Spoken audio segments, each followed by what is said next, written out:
Hey everyone, welcome to 31 Days of Horror. Today's movie is The Red House. Yes, The Red House. And this is a classic film made in 1947. I had never heard of it until Martin Scorsese mentioned it one time on an interview I was watching and talked about how creepy and how great of a film noir slash horror film that it was. And it had always been on my radar to check out. And unfortunately, the only way I could ever find it was on this alpha video release. So the quality, picture quality and things aren't very good. It looks kind of like a VHS rip, but it's definitely watchable and it does the job. It's in black and white, and a little breakdown of the story without spoiling too much, because you could definitely spoil this film, is it's about, or centers around, this girl and her family, and also this other family who has a daughter, which you find out some more stuff about later. And come to find out, you know, she really likes this boy at her school who's dating this other girl. And one day after school, and these are like, you know, high school age kids, one day after school, the bus brings them home, and she's like, hey, why don't you come in and talk to my father? You know, he really... he had an injury and he's really needing some help around our farm because they have a big farm and he can't do the things that he used to do. So he says sure, and he goes and he talks to the dad and he tells him, oh, I have a wooden leg, I had an accident and all these things, and he definitely needed some help. So this boy or young man agrees to help around on the farm. So he starts helping, you know, and unbeknownst to him, this girl is really in love with him, and he likes her as a friend, but that's it at this point.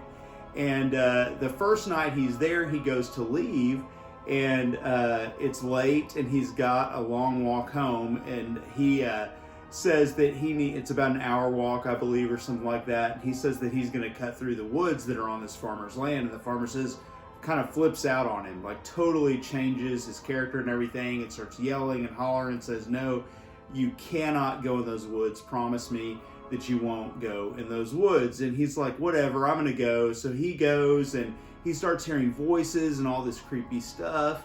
And come to find out, the film is called The Red House because there's a red house in the woods that has a lot of, you know, stories surrounding it and things like that. And there's a lot of stories surrounding these woods that are very creepy. And long story short, this farmer has a secret that he's trying to protect, and he'll do that at all costs. And you know, there's a lot of twists and turns in this one. One thing I really liked about it had a great score, and the atmosphere was very thick and heavy in this film. You know, some of the shots were really invented for the time.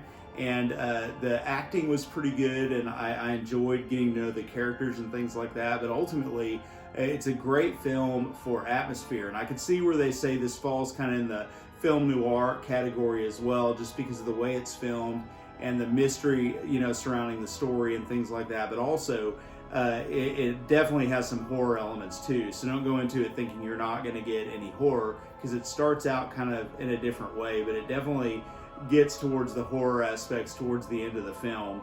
And yeah, these characters are really cool. The guy, and I believe his name, let me see here, I think it's Lon McAllister, and Rory Calhoun is in it, but the guy, and I believe it's Lon McAllister, who plays the old man in this that hires you know, this guy to work on his farm. He gives an excellent performance. He's really great in this, and there's some really twisted and kind of weird things, and ultimately you do find out exactly what's going on with the Red House, exactly what's going on with this family, and this is something I highly recommend. It's fun to find these classic gems like this that aren't really talked about at all. This would be a great film to be put out by, you know, someone who does like classic films, like maybe Kino or something like that. It'd be great to get a Blu-ray of this and have it cleaned up.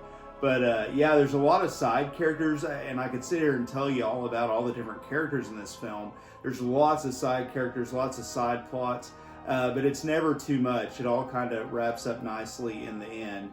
But definitely check out The Red House. I highly recommend it, and I really enjoyed watching this one. And I will see you tomorrow for our next video.